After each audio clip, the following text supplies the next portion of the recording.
Sempre tem um jogador que destrói em campo, a gente olha e pensa, pô, esse cara joga muito, mas por que ninguém fala dele? Então hoje a gente vai falar de 11 jogadores subestimados no futebol europeu. E a gente começa a lista então com o Iago Aspas, um atacante espanhol que já fez o Barcelona sofrer várias vezes, né? Ele é um dos melhores atacantes do futebol espanhol nos últimos anos aí, e um cara que quase ninguém fala sobre, né? Porque ele sempre jogou ali no Celta de Vigo, um time menorzinho, e apesar de ele ter rodado por outros lugares, como no Sevilha, onde foi campeão da Europa League, e até uma passagem que ele teve pelo Liverpool, né? Mas que foi muito apagada, porque o cara lá era reserva simplesmente do Luizito Soares. E também ele foi mal. Eu lembro dessa época que ele pegava na bola e parecia um caneleiro desgraçado, velho. Mas lá no Celtinha a história é completamente diferente. Ele joga bem com consistência há anos, né? Já passou de 400 partidas pelo clube. E no momento da gravação desse vídeo, ele tem 176 gols pelo Celta, sendo aí o maior artilheiro da história desse tradicional time da Espanha, né? Além de ter dado 55 assistências no seu tempo de Celta de Vigo, que deixa a gente sempre pensando por que ninguém fala mais dele, né? Até a mídia especializada em futebol costuma não falar muito do Iago Aspas e, por exemplo, na temporada 2020-21, o cara foi simplesmente o líder de assistências da La Liga com 13 passes pra gol na frente do Messi, amigo. Esse é um recorde aí que é muito difícil tu conseguir, porque geralmente, né, se você tá numa liga com o Messi, é o Messi que pega isso aí pra ele. E além dos 13 passes pra gol, ele fez 14 gols naquela La Liga, né? E mesmo assim, foi deixado de fora da lista da Eurocopa 2020, que foi jogada em 21. Um jogador que todo ano faz a diferença aí por um clube menorzinho da Espanha, né, e que geralmente passa batida aí pela vista de muita gente, mas não aqui no Euro, beleza? Continuando no futebol espanhol pra falar de um jogador que não veste camisa de Real Madrid e nem de Barcelona, mas que certamente é um dos melhores do futebol espanhol há bastante tempo, que é o Jan Oblak. Ele é um maluco que faz umas defesas completamente absurdas assim, né, e que é muito regular, cara, nos últimos anos aí, ou na última década certamente foi um dos melhores goleiros do mundo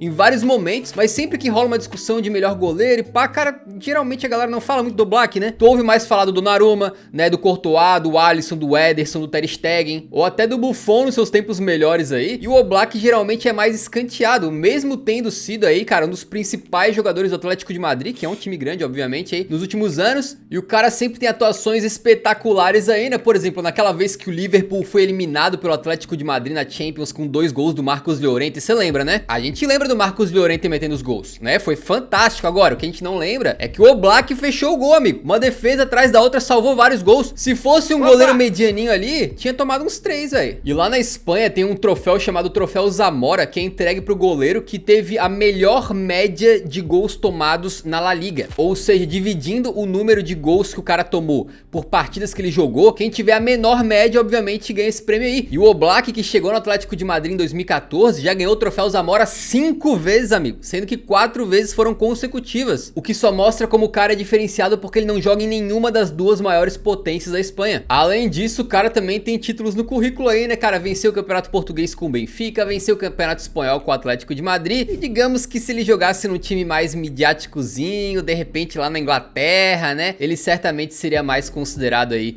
como um dos melhores goleiros do mundo. Outro jogador que atua em Madrid, mas está nessa lista de jogadores subestimados, é o Daniel Carvajal, lateral direito do Real. Na posição dele, né, ele foi um cara absolutamente histórico e importante para um dos grandes times dos últimos tempos aí, que foi o Real Madrid do Zidane, tricampeão da Champions, né? Mas em vez de ouvir de Carvajal, a gente tá sempre ouvindo do Trent Alexander-Arnold, com justiça, porque ele é brabíssimo, ou do Daniel Alves, ou do Lan na época, ou até depois do Kimmich, quando jogou na lateral direita. Mas do Carvajal, a gente ouve falar pouco. Ele teve uma história interessante, porque o Real Madrid chegou a vender ele pro Leverkusen. Em apenas uma temporada, eles compraram de volta, né? E aí ele volta pro Real Madrid, vira titular, ganha lá a 10ª, né? A 10ª Champions do Real. E depois ainda é o titular daquele time que ganha 3 seguidas. E nessa brincadeira aí de 4 Champions, ele fez 37 partidas, dando 10 assistências, né? No total, com destaque pra campanha de 2016-17, onde ele deu 5 passes pra gol, incluindo esse aí de trivela perfeito, né? Pro Benzema cabecear contra o Napoli. E o Carvajal é aquele lateral meio que perfeito, assim, pros treinadores, porque o cara tem força física, tem velocidade pra ir no fundo, cruzar, armar jogada e tal, mas defensivamente também tem os seus predicados ali. Então nas boas épocas do Marcelo, ele se mandava pra frente, pra atacar e tal, chegar mais à frente, e o Carvajal conseguia balancear ali a defesa do Real Madrid, segurando um pouquinho mais pra trás a bomba, né? Então o Carvajal, com esses títulos todos, já entrou pra história do Real Madrid como um dos melhores laterais do clube, né? Agora, nunca ninguém fala dele quando a gente tá discutindo sobre melhores laterais do mundo. Pra vocês terem uma ideia, ele jamais foi votado pro time do ano da FIFPro, né? A associação de jogadores que escolhe meio que assim o melhor time da temporada? O Carvajal nunca entrou, inclusive nos 3 anos em que ele foi campeão da Champions, quem foi escolhido para lateral direita foi Daniel Alves, mesmo já não estando aí na sua melhor fase, né? Em 2014, os caras chegaram a eleger o Sérgio Ramos pra defesa pela direita no lugar do Carvajal. Então a gente imagina que daqui a alguns anos, quando as pessoas estiverem discutindo sobre as 3 Champions seguidas que o Real Madrid ganhou, vão lembrar do Cristiano, vão lembrar do Marcelo, do Sérgio Ramos, do tridente do meio campo, mas talvez pouca gente fale do Carvajal, e ele certamente foi uma peça importante nisso tudo. Falamos de jogador do Celta, do Atlético, do Real, faltam do Barcelona, né? Então vamos começar falando dele, que certamente é um dos jogadores espanhóis mais vitoriosos de todos os tempos aí, né? Mas que passa despercebido aos olhos de muita gente, que é o Pedrito Rodrigues. Ele é um atacante que tem números e estatísticas aí, feitos marcantes, que dão inveja em muitos atacantes com mais nome do que ele. Ele surgiu no Barcelona no início da era Pep Guardiola, né? E se no começo ele disputava a posição com caras mais graúdos ali, tinha o Eto'o, o Henry no ataque e tal, com o tempo ele foi ganhando seu espaço. Fez parte daquela montagem daquele time do Guardiola, fez parte da seleção espanhola que viveu entre 2008 e 2012 o seu período mais vitorioso, e durante as 7 temporadas que ele jogou no Barcelona, ele fez 321 partidas, é muita coisa, né? Com 99 gols, mais ou menos 1 a cada 3 jogos, né? Sem contar 62 assistências e a porrada de títulos que ele conquistou. E aí, depois de ganhar muita coisa lá no Barcelona, ele resolve ir respirar novos ares. Ele vai pro Chelsea na Inglaterra e continua ganhando, cara. O cara ganhou a Premier League com o Chelsea, beleza? Ganhou a Europa League também. Foram mais de 200 jogos, 43 gols, 28 assistências, uma passagem bastante relevante também, que levou ele à expressiva marca de 26 troféus na carreira, velho. Sendo que, lembra aquela marca de dar inveja em grandes jogadores que eu tinha falado antes? Se liga só, o Pedrito Rodrigues é altamente iluminado. Ele é um jogador que já marcou gols nas seguintes finais: Copa do Rei, Champions League, Europa League, Supercopa da Espanha, Supercopa da Europa e Mundial de Clubes. Pouco decisivo, maluco, velho. E além disso, ele é o único jogador na história que já ganhou todos esses títulos aqui, ó: Eurocopa, Copa do Mundo, Champions League, Europa League, Supercopa da UEFA e Mundial de Clubes. Tudo isso? Tá pouco, quer mais, querido. Agora vamos pular pra Premier League, que é uma liga que faz meio que contrário, né? Qualquer jogador que joga um pouquinho lá já é super estimado, vira midiático pra caramba, é vendido por milhões e milhões, mas nem sempre é assim que acontece, como no caso do Jordan Henderson, aí o capitão do Liverpool, né? Ele foi revelado pelo Sunderland e chegou nos Reds em 2011, teve alguns problemas no começo e quase saiu do clube, mas ficou. E devagarinho ele foi galgando a sua posição como titular e virando quase que um substituto ali natural do Gerrard, né? Virando capitão do time, criando uma identificação muito grande com a torcida. Mas apesar de toda essa história nos Reds, que já tem aí mais de 10 anos, o cara é tratado pela maioria de nós aí como um jogador comum, jogador simples, que de repente tá em boa fase, talvez, ou o sistema do Klopp de repente dá uma beneficiada pra ele ali. Mas a verdade é que o Henderson se tornou uma peça muito importante no time do Jürgen Klopp. Ele é um meio campista que tem vários atributos ali de dar inveja. O cara tem força física e é alto, né? Fora que ele tem um fôlego completamente inacabável, assim, o cara corre o campo inteiro e consegue ligar muito bem a defesa e o ataque. Ele chuta bem de fora da área e com o passar dos anos, ele foi desenvolvendo e refinando uma coisa que hoje ele faz de forma excelente, velho, que é os passes longos, né? E os lançamentos aí.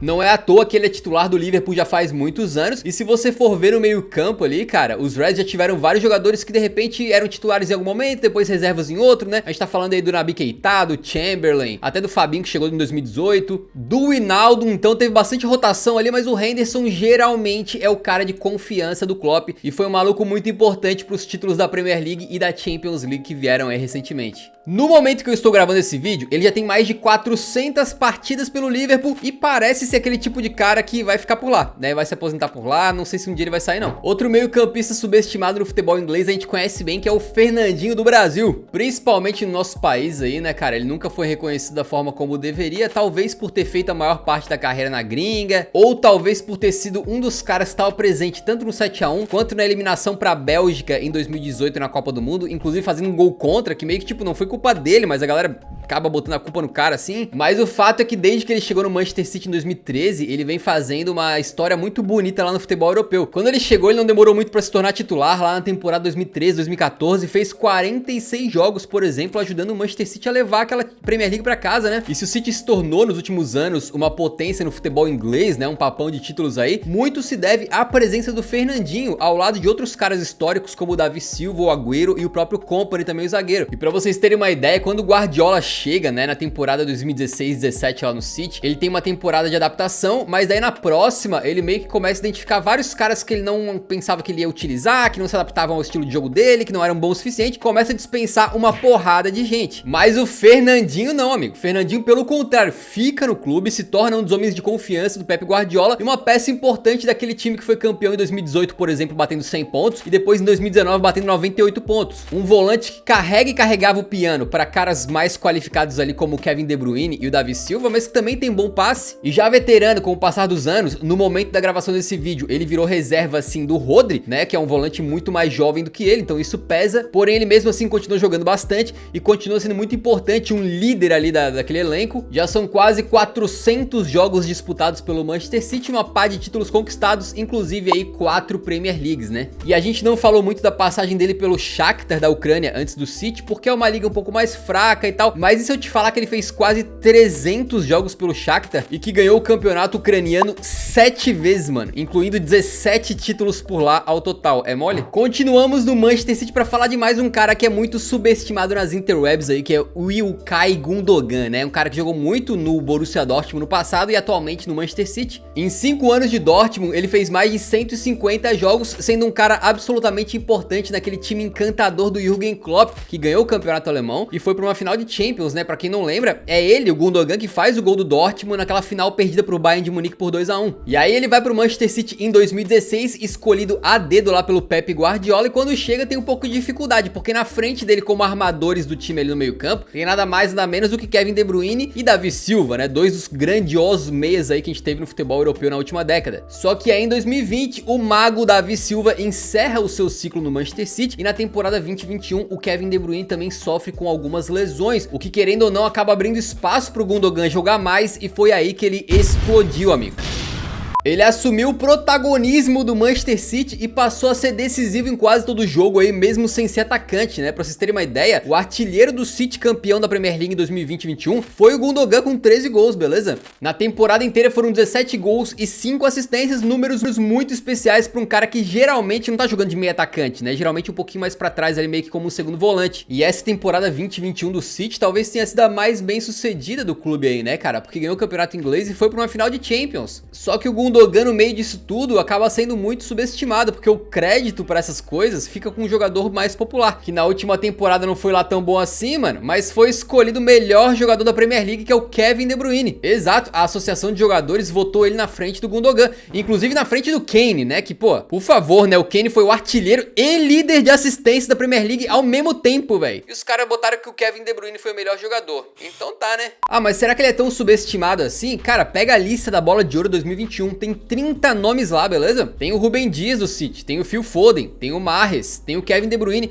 e tem até o Sterling, mano, que na maior parte da temporada nem era titular, amigo. E cadê o Gundogan? Tu olha a lista, tu olha... Não tem Gundogan. É revoltante, amigo. O Gundogan deve ter olhado e falado, porra, Sterling, você aqui, amigo. Então não tem jeito, mesmo ele tendo feito uma temporada sensacional, a galera só falava do Kevin De Bruyne. Inclusive tem uma transmissão aí de um jogo do City, né, em que o Cafu, ex-jogador da seleção brasileira e comentarista, disse que o Kevin De Bruyne deveria ter sido eleito o melhor do mundo, mano, sendo que o Gundogan na temporada passada jogou mais que ele. É o famoso pouca mídia e muito futebol, né? Se você tá curtindo esse vídeo, cara, se inscreve no canal, é só clicar no botão vermelho embaixo do vídeo aqui, beleza? Que você entra pra nossa comunidade e acompanha os próximos de forma mais fácil e além disso, ajuda bastante meu trabalho aqui, beleza? Muito obrigado. E bom, não me segurei e falei do Harry Kane antes, né? Mas o próximo da lista é o próprio Harry Kane. Jogador mais subestimado da história, né? E que é o melhor atacante do futebol inglês há algum tempo já, meus amigos. E ele que é cria das categorias de base do próprio Tottenham, né? É um maluco que ficou marcado por, né? Vocês sabem muito bem, ter aí 0 títulos na carreira.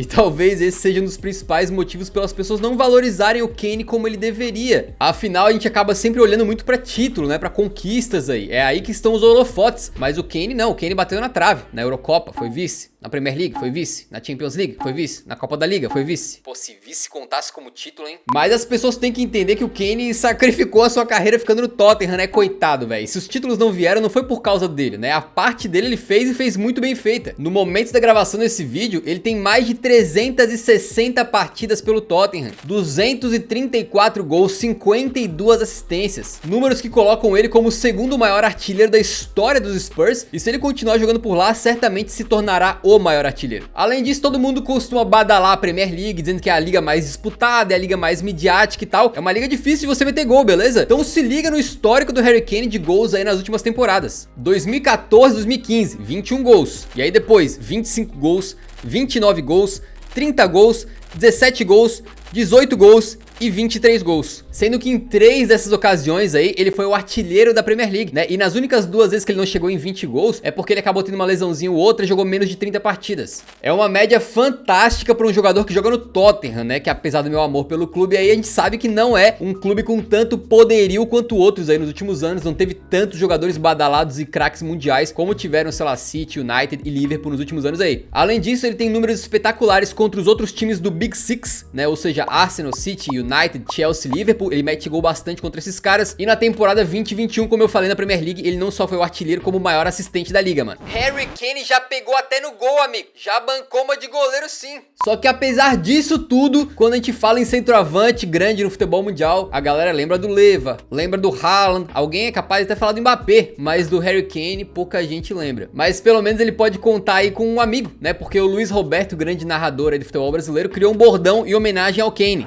Sabe de Kane? É gol do artilheiro da Copa! Mas o Kane não é o único atacante da Premier League que não recebe aí os louros pelo seu trabalho, né, cara? Porque a gente tem também o Jamie Vardy. O Vardão é um jogador que tem uma história maravilhosa, inclusive ele entrou aí no vídeo de jogadores que surpreenderam e deram a volta por cima no futebol, jogando em ligas mais inferiores da Inglaterra aí. Ele chega no Leicester em 2012, aí 2014, 2015 ele disputa a Premier League pela primeira vez, mas é em 2015, 2016 que muda a chave e patamar aí do cara na carreira. Porque é naquela temporada que ele vira peça-chave do Leicester de Claudio Ranieri, que contra todos os prognósticos bate campeão da Premier League, velho. E daquela temporada pra cá, assim como o Harry Kane, ele mantém um número espetacular de gols na Premier League todo ano. Se liga, 24 gols, depois 13 gols, 20 gols, 18 gols, 23 gols, 15 gols. Lembrando que ele joga no Leicester, né? Um clube que a gente sabe que tem um poderio ainda menor do que o Tottenham, que dirá em comparação com os outros grandes aí. Um clube que dificilmente consegue manter os seus grandes jogadores, como perdeu aí o Maguire, o Chilwell, o Kanté, o Mahrez. E no momento da gravação desse vídeo, o Vardy tem 40 gols contra o Big Six, né? Os 5 times mais fortes. O bicho não cansa de brocar contra eles. Apenas o lendário Sérgio Agüero marcou mais gols contra esses times aí, cara. Um feito realmente impressionante do Vardy. E ele ainda ganha na comparação com o Kane, né? Porque o Vardy foi campeão da Premier League e da Copa da Inglaterra, enquanto o Kane é um cara bastante simpático. Eu não aguento mais, cara. Ai, coitado do Harry Kane.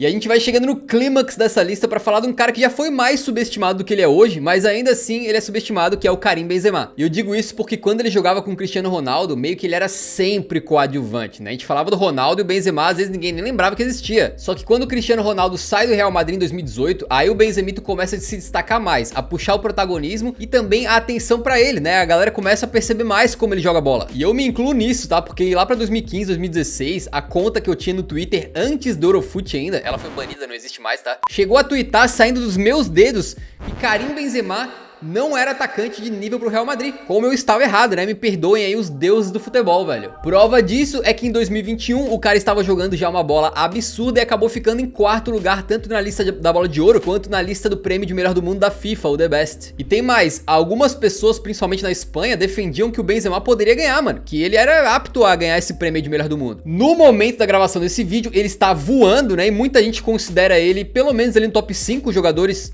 atualmente, né? E nessa temporada atual de 21-22, eu não tenho a menor dúvida que ele fica na frente de Messi e Cristiano Ronaldo. E se você ainda não acha que ele é subestimado, vê se o nível de mídia que ele tem, da galera falando sobre ele, bate com alguns desses feitos que ele conseguiu na carreira. Por exemplo, é um dos maiores artilheiros da história do Real Madrid e tá buscando quebrar a marca do Raul de 323 gols. Ele tá perto, pode se tornar o 2º maior da história. 4º maior artilheiro da história da Champions League com 70 gols e pertinho do 3º colocado, que é o Lewandowski. 10º maior artilheiro da história da La Liga com mais de 200 gols, galgando posições nessa lista. Se ele ficar mais 1 ou 2 temporadas por lá, ele entra no top 5 certamente. 5º maior artilheiro da história da França, sendo que ele ficou 5 anos sem ser convocado. O maior assistente da história do Real Madrid com mais de 150 passes pra gol. E detalhe, mano, o cara passou 11 anos sem ser o batedor oficial de pênaltis do Real Madrid. Porque quando o Cristiano Ronaldo tava lá, era ele. E quando o Cristiano Ronaldo saiu, ficou por 2 anos batendo penal quem, mano? Sérgio Ramos, né? Raramente o Benzema tinha chance de bater. Agora que o Sérgio Ramos saiu, o Benzema bate pênaltis. E ao total, na carreira dele no Real Madrid, ele bateu 26 e marcou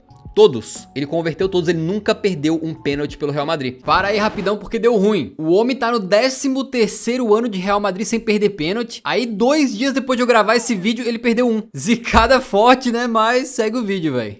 Você imagina onde estariam os números desse homem, velho, se ele tivesse batido pênaltis pelo Real sempre, nesses praticamente 13 anos em que ele está lá, velho. Acho que já deu, né, cara? Acho que tá claro como o Benzema é um jogador absurdo, histórico, e se você não concorda, você tem direito à sua opinião, mas você tá errado, velho. É uma opinião errada, é uma opinião podre, ok? Mas você tem direito, né? Mas a gente guardou o melhor pro fim. O rei dos subestimados chegou. O cara que se tivesse uma premiação chamado Subestimado de Ouro, ele ganharia todo ano, que é o Thomas Müller. É o jogador mais subestimado do mundo, talvez o jogador mais subestimado da história. Um jogadoraço de futebol, um dos caras mais inteligentes que se tem em campo aí, mas que às vezes parece um fantasma, parece uma alucinação, né? Será que o Thomas Müller realmente existe? Porque ele não recebe, pô, nem 20% do crédito que ele deveria, velho. E diferentemente do Benzema, que vem sendo mais reconhecido nos últimos anos, com o Thomas Müller isso ainda não aconteceu. Então hoje ele continua não sendo reconhecido como ele não era há 2 anos atrás, há 4 anos atrás, há 5, 6. Vai lá na lista de 30 melhores jogadores do mundo da bola de ouro. Vê se ele tá lá, não tá? Vai lá na lista então dos melhores do mundo da FIFA, tá lá? Nenhum lugar tu pode achar ele. Ah, seleção do ano então eleito pelos jogadores. Não.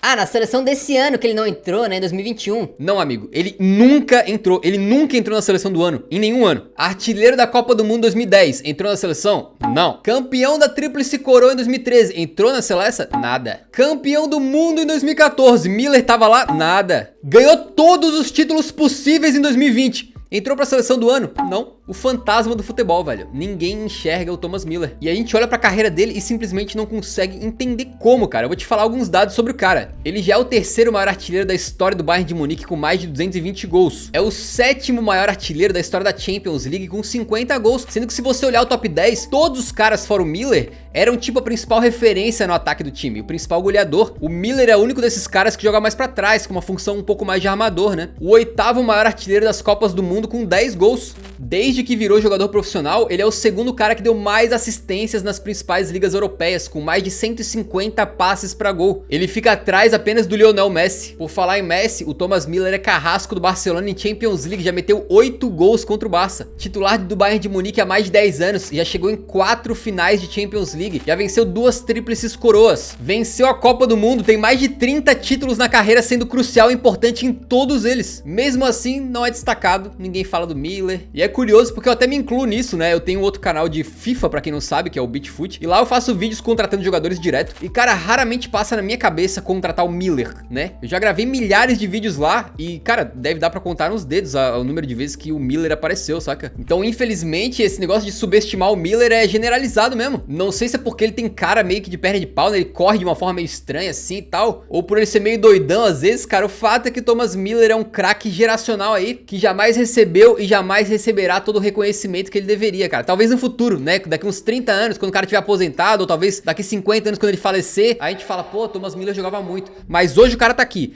dando show na nossa frente, e ninguém fala dele, mano. É impressionante. Ele não tem a mídia, ele não tem o povo, ele não tem nem o direito de ser o maior Müller do futebol, né? O Gerd mandou um abraço. Mas ele tem o apoio de nós aqui do Eurofute, velho. A partir de hoje, todos nós temos o dever, mano, moral, de exaltar o Müller sempre que a gente puder, beleza? Combinado? Então, cara, muito obrigado por assistir o vídeo até o final. Deixa nos comentários qual desses jogadores que é o mais subestimado e por que é o Thomas Müller. E, obviamente, faltaram jogadores, né? Então, se vocês curtiram bastante esse vídeo, de repente, a gente faz uma parte 2 no futuro, beleza? Muito obrigado por assistir até o final. Deixa o like antes de sair. Nos vemos no próximo. Então, um grande abraço. Falou!